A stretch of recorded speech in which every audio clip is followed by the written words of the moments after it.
A brand new law just went into effect that could cost you your license. And here's the shocking part. Over 60% of drivers are completely oblivious to these updates. If you've been driving the same way you did in 2025, you might already be racking up violations without realizing it. I'm talking about a massive overhaul in how driving is policed, fines that have tripled overnight, new federal standards that turn your smartphone into illegal liability, and a silent expansion of automated policing that doesn't care if you're a good driver. Before we dive in, I need you to do something right now. Hit that subscribe button. Why? Because these aren't minor updates. These are major law changes that cops are actively enforcing starting this month. And I don't want you to be blindsided at your next traffic stop. The 10 laws I'm about to reveal could save you thousands in fines and keep your driving record clean. So go ahead, click subscribe, and let's make sure you're prepared for what's coming. Now here's what you need to understand. As we entered 2026, driving laws changed in ways most people didn't see coming. Some of these changes are nationwide. Others vary by state, but all of them affect how you need to drive starting right now. And here's what makes this dangerous. Most of these laws went into effect with minimal publicity. No major news coverage, no warning letters, just new enforcement that started May 1st. If you're still operating under 2025 rules, you're essentially driving blind. According to recent insurance data, we're looking at violations that most drivers won't even know they committed until the citation shows up in their mail. Let me walk you through each law so you know exactly what changed and how to stay compliant. First up, the Federal Handheld Device Standard of 2026. This is absolutely huge, and it's catching people off guard nationwide. For years, cell phone laws were a state-by-state patchwork. Some states were strict, others were lax. But as of May 1st, 2026, the grace period is officially over. We have entered the era of primary enforcement. What does that mean for you? In the past, in many places, a cop couldn't pull you over just for holding a phone. They needed another reason, like speeding. Not anymore. Now, if an officer or an AI-equipped traffic camera sees a device in your hand while the car is in motion, that is the only reason they need to light you up. Here's where they're catching everyone, and this is critical. You're sitting at a red light. You think you're stopped, so you check a text. Wrong. Under the 2026 federal guidelines, if you are in the driver's seat and the vehicle is on the roadway, even if you're at a dead stop in traffic, holding that device is a violation. Let me repeat that. Even at a complete stop at a red light, if that phone is in your hand, you're breaking the law. This is different from what most people understood before. The fine now starts at a staggering $250 for the first offense. But here's the real sting. It's no longer just a pay-and-forget ticket. Most states have now updated their point systems. A single distracted driving ticket can now add 3 points to your license. In the eyes of your insurance company, you are now a high-risk driver. Expect your premiums to jump by 15 to 20% next year just because you checked a notification at a stoplight. But wait, there's more to this law that's catching people. If you're involved in any accident, even a minor fender bender, and you are using a handheld device, the penalties are now dramatically increased. Normal handheld device violation, $250 fine. Same violation, but you're in an accident. $1,500 fine, automatic license suspension, and mandatory completion of a distracted driving course before reinstatement. If anyone is injured in that accident, handheld device use automatically elevates the charge to reckless driving, which is a criminal offense. That means potential jail time, not just fines. And here's the catch that's getting a lot of people. If your phone is mounted, but you're interacting with it beyond simple voice commands, that can still be considered handheld use. Typing addresses into GPS, scrolling through playlists, adjusting settings. All of these can be violations if an officer determines you were distracted. The solution is simple but strict. You must have a proper mount. If the phone is on your lap, that's a ticket. If it's in your hand on speakerphone, that's a ticket. It has to be mounted or integrated. Set everything before you start driving. Use voice commands exclusively while the car is in motion. And if you absolutely must interact with your phone, pull over completely. Put the car in park and handle it then. Because if you're in an accident while using your phone, the consequences in 2026 are severe enough to impact your life for months or even years. 2026 is the year where speakerphone in hand becomes as legally dangerous as impaired driving in some jurisdictions. Second, the new intersection camera law with AI technology. This is the one generating the most tickets so far this year, and almost nobody knows about it. You know those red light cameras at intersections? Well, they've been upgraded with artificial intelligence in dozens of cities, and now they're catching violations that weren't enforced before. Here's the most important change, and I need you to pay very close attention to this.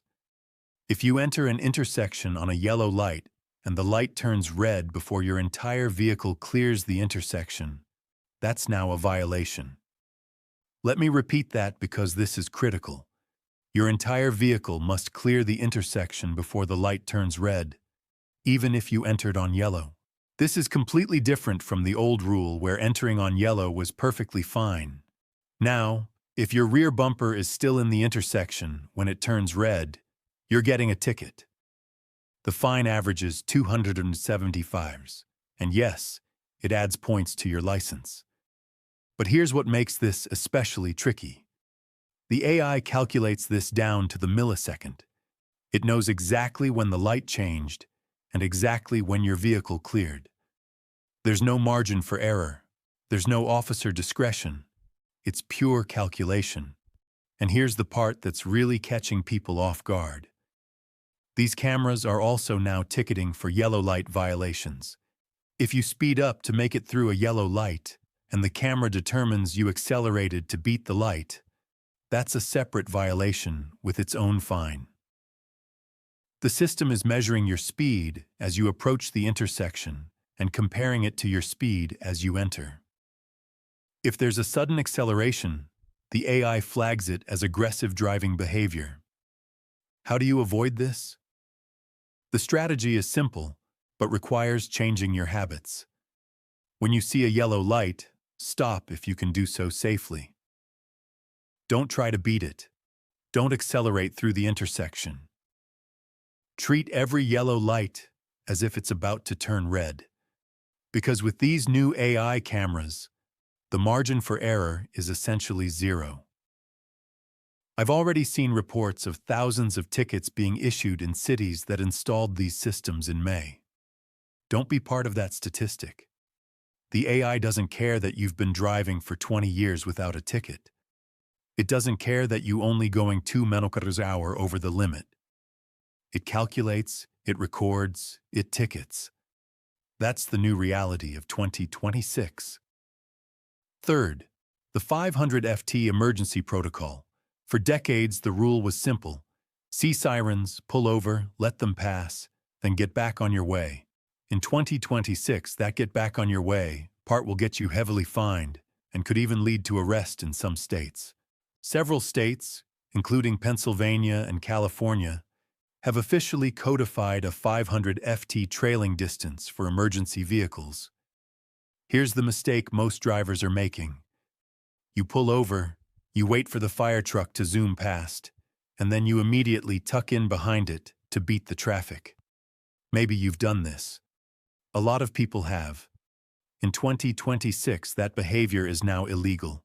If you begin moving before that emergency vehicle is at least 500 ft ahead of you, which is about 10 to 12 car lengths, you are in violation of the Emergency Response Safety Act. Why the change? Secondary crashes. Too many people were tailgating ambulances to get through red lights, leading to horrific accidents when those ambulances had to stop suddenly or make unexpected turns. The penalty is not a slap on the wrist. In 2026, this carries a mandatory $500 fine, and in many jurisdictions, mandatory traffic school. The cops are using rear-facing cameras on ambulances and fire trucks to automatically mail these tickets to anyone who follows too closely. You won't even know you got the ticket until it shows up in your mailbox 2 weeks later. Here's my advice, and it's going to feel unnatural at first. When you see the sirens, when you pull over and that emergency vehicle passes you, count to 10 before you even put your foot on the gas. It feels like an eternity. It feels like you're wasting time, but it's cheaper than a $500 mistake, and it's safer for everyone on the road. Those extra 10 seconds could save you hundreds of dollars and keep your driving record clean. Trust me on this one. The temptation to follow that ambulance through traffic is strong, but the consequences in 2026 are not worth it. Quick question before we continue. Are you subscribed yet? If not, then you're missing critical updates that could keep you legal on the road. Hit that button now because what I'm about to share next involves laws that are changing how we handle construction zones, school buses, and even how your dash cam could get you in legal trouble. These next laws are just as important as the first three, and you need to know them before you get caught. Fourth, the new work zone law. If you drive through construction zones regularly, this law is going to impact you significantly. Here's what changed, and it's stricter than anything we've had before. In active work zones where workers are present, speed limits are now reduced by 50% of the posted limit. Not just 10 or 15 miles per hour like it used to be. So if you're on a highway with a 60-mile-hour limit and you enter a work zone, the new limit is 30 miles per hour. Not 50, not 45, 30. And here's what makes this incredibly strict. Active work zone means anytime workers, equipment, or vehicles are present, even if they're just staged on the side of the road, not actively working. The fines for speeding in work zones have also doubled across the board. If you're caught going 10 mph over the reduced limit, you're looking at fines starting at 500. Go 20 meters per hour over.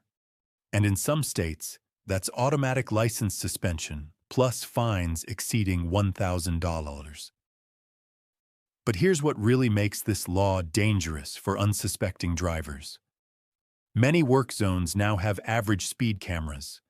These aren't the cameras you can slow down for and then speed up after you pass.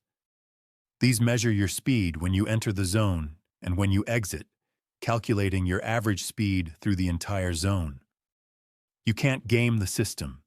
You can't just slow down for the camera and speed up between signs. They're measuring your whole trip through the zone. My advice is straightforward but critical.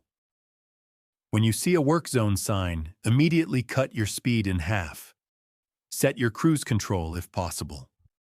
Stay at that reduced speed until you see the sign indicating the work zone has ended. I know it feels painfully slow, especially on highways where you're used to cruising at 60 or 70 mph. Dropping to 30 feels like you're crawling, but that ticket is going to hurt a lot more than a few extra minutes of travel time.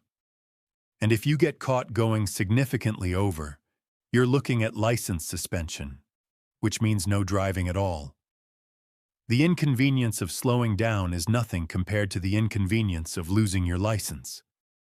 Fifth, the updated school bus law. School bus laws have always been strict, but 2026 brought significant changes that extend protection further than before.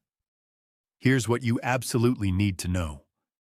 When a school bus stops with red lights flashing and a stop arm extended, you must now stop at least 25 ft away. This is increased from the previous 20 feet in most states. But here's the major change that's catching everyone. This now applies to both directions of traffic on all roads, unless there's a physical barrier dividing the road. A painted median doesn't count. A turning lane doesn't count. There must be a concrete barrier or raised median for the opposite direction to keep moving. The penalties for passing a stopped school bus have also increased dramatically, and this is where it gets really serious. First offense, $500 to $1,000 fine, automatic license suspension for 30 days, and 6 points on your license. Second offense, within 3 years, $1,000 to $2,000 fine, 90-day license suspension, and potential criminal charges. Why such harsh penalties? Because the data showed that most violations happened when drivers thought they didn't need to stop because they were on the opposite side of the road. Now, unless you see a concrete barrier between you and that bus, you stop. Period. No exceptions. And here's another change that's making enforcement much more aggressive. Many school buses now have cameras that record license plates of vehicles that pass illegally. These violations are being prosecuted aggressively, and judges aren't showing leniency. The footage is clear, the violation is documented, and the penalties are automatic. If you see a school bus with flashing lights, assume you need to stop regardless of which direction you're traveling. Only keep going if there's an obvious physical barrier between you and the bus. This law exists to protect children, and the consequences of violating it in 2026 are severe enough to make you think twice. Sixth, the new Headlight Visibility Law. This one applies in 31 states now, and it's more comprehensive than most people realize. Here's what you need to know. Your headlights must now be on anytime visibility is less than 500 ft. Not just at night, not just in rain. Anytime visibility is reduced. That includes fog, heavy rain, snow, dust storms, and even smoke from wildfires. But here's the catch that's getting people ticketed. If your windshield wipers are on, your headlights must be on. This is automatic. Wipers on equals lights on. Period. No exceptions. The fine for driving without headlights during reduced visibility starts at $150, but it goes up significantly if you're involved in an accident while in violation. Now here's what most drivers don't realize, and this is causing a lot of confusion. Daytime running lights don't count. Many modern cars have daytime running lights that come on automatically, but those typically only illuminate your front lights, not your rear lights. For this law, you need full headlights, which means your tail lights must also be illuminated. Why does this matter? Because most accidents in low visibility happen because other drivers can't see you from behind. Your front daytime running lights do nothing to help the person behind you see your vehicle in heavy rain or fog. So here's the rule you need to follow. If your wipers are on, or if you can't clearly see a quarter mile ahead, turn your headlights to the full-on position. Don't rely on automatic sensors. Don't assume daytime running lights are enough. Manually turn them on. It takes 2 seconds and could save you from a ticket, or more importantly, from being rear-ended by someone who couldn't see you. Seventh, the mandatory dash cam verification law. This is catching people off guard because it sounds helpful until you understand the legal implications. Starting in 2026, 15 states have implemented a new requirement for accident reporting. Here's what you need to know. If you're involved in any accident where damages exceed $2,000, you now must provide video evidence if you have a dash cam installed. Sounds simple, right? But here's the catch that's getting people in serious trouble.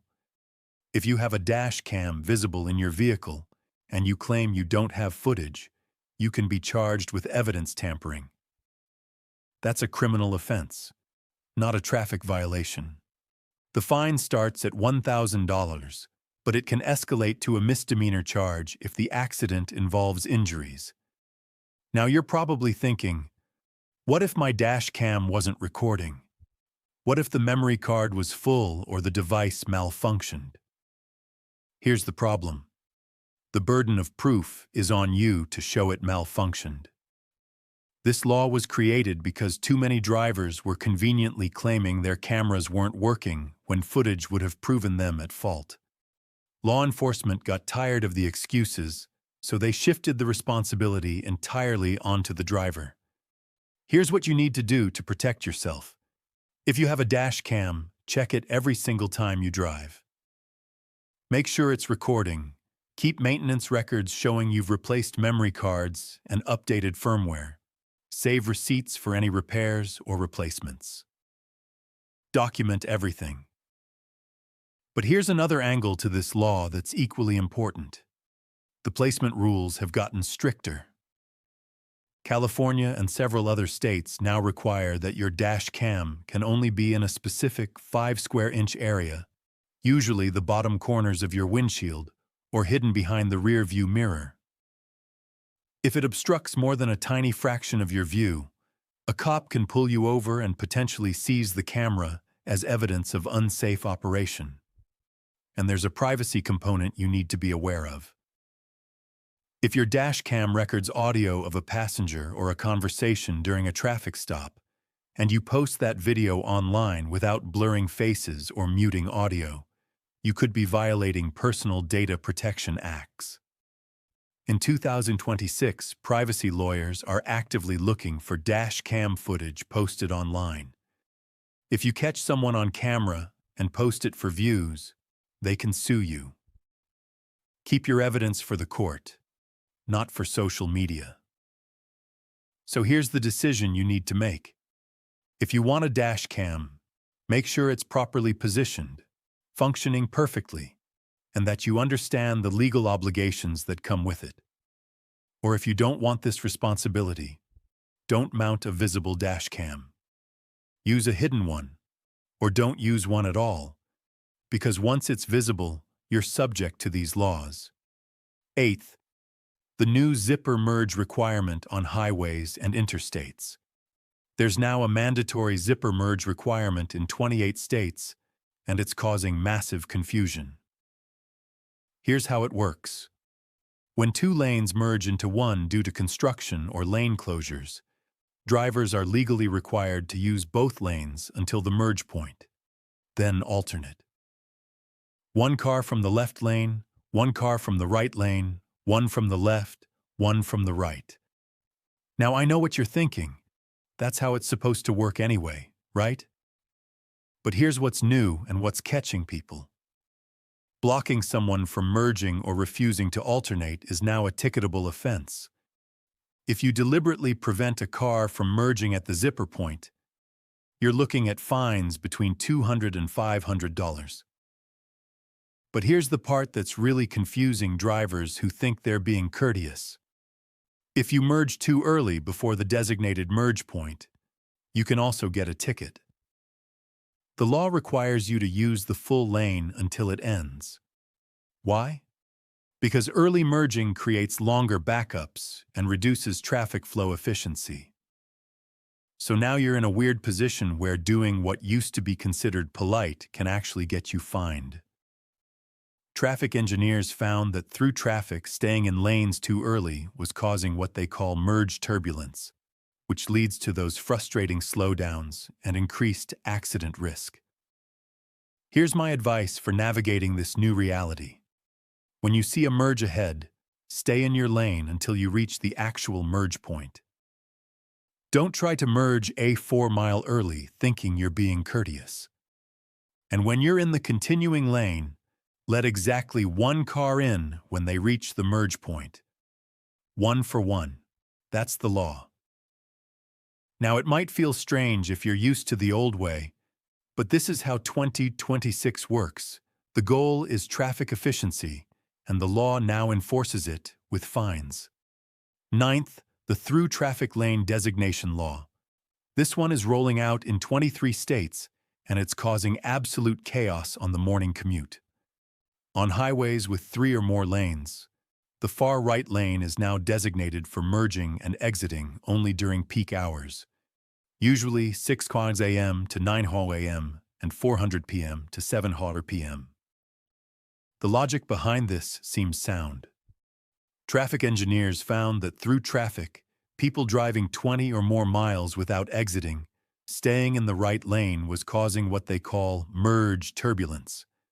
By forcing through traffic into the center and left lanes, they're trying to reduce those rush hour bottleneck crashes. But here's the catch that's getting people pulled over. If you are cruising in the right lane during peak hours and you pass 2 consecutive exits without getting off, you are now a target. Cops are using lane scanning technology to track how long a vehicle stays in the right-hand lane. The fine ranges from $150 to $300. And here's the confusion. Most drivers think they're being safe by staying in the slow lane. They think they're doing the right thing by not weaving through traffic in 2026. Being in the slow lane when you aren't planning to exit soon can actually get you pulled over for impeding the flow of merging traffic. This is going to require a mindset shift for a lot of drivers. If you're commuting more than a few exits, you need to stay in the center or left lanes during rush hour. The right lane is now treated almost like an exit lane at an airport. It's for people who are about to get off, not for through traffic. I know it feels counterintuitive. I know it goes against what many of us were taught, but that's the law in 2026, and the tickets are real. 10th, and this is important for parents, the parental vicarious liability for teen curfew violations. In 2026, graduated driver licensing has been overhauled to include something that's catching parents completely off guard. In states like Florida and provinces across Canada, teen curfews, usually 11 p.m. to 5 a.m., are being enforced with a new level of aggression. But here's the kicker that's shocking parents. If your teen is caught driving during restricted hours without a valid work or school permit, you, the parent, are the one getting the ticket. Not just your teen. The fines are substantial, starting at $300 and going up from there. But here's what makes this even more serious.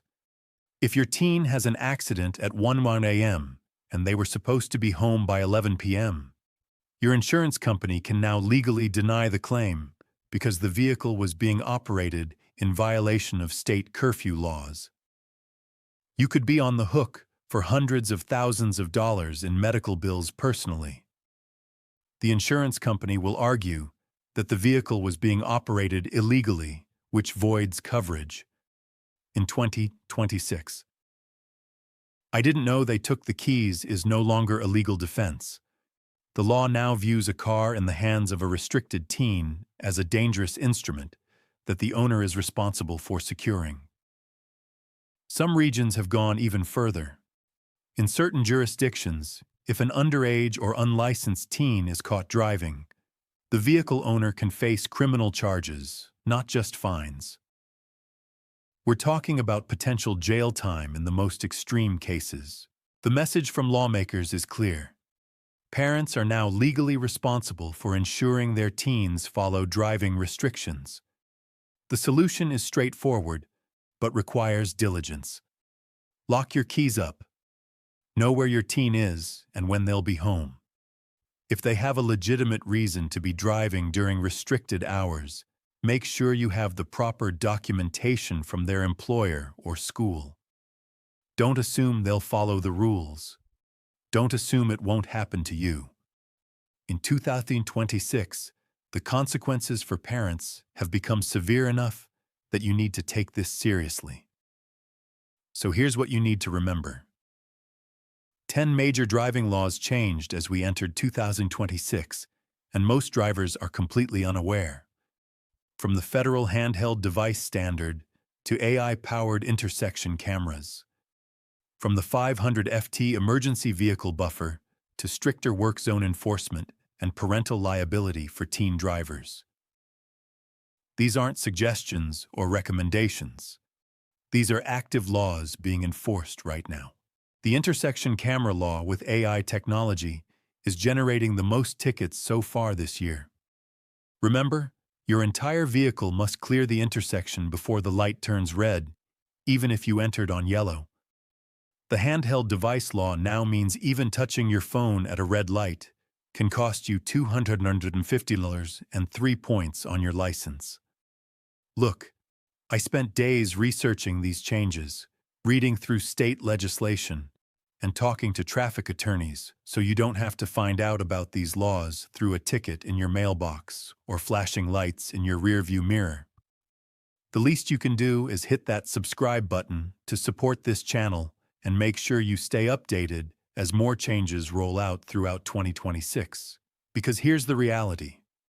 These laws were created to improve road safety and reduce accidents, but they only work if drivers actually know about them. And based on the statistics, most people don't. More changes are coming throughout 2026. More enforcement technology, more automated ticketing systems, more ways to get cited if you're not paying attention. So subscribe, hit that notification bell, and let's make sure you're always driving legally and safely. In my next video, I'm revealing the 5 things you should never say during a traffic stop, and the 7 things cops notice immediately when they pull you over. That information could be the difference between a warning and a citation. You won't want to miss it. Thanks for watching, and I'll see you in the next.